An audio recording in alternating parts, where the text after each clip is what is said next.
ТЭЧ эмнэлэг нь 1992 онд байгуулагдсан улсын хэмжээнд доктортой үйл ажиллагаа явуулж байгаа доктор мэдрэл уламжилт зүрх судасны чиглэлээр үйл ажиллагаа явуулдаг магадлан итгэмжлэгдсэн ортой эмнэлэг билээ.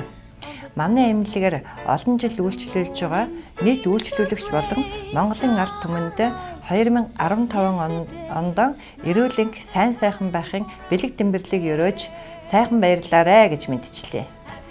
Шинэ оны мэнд хүргэе.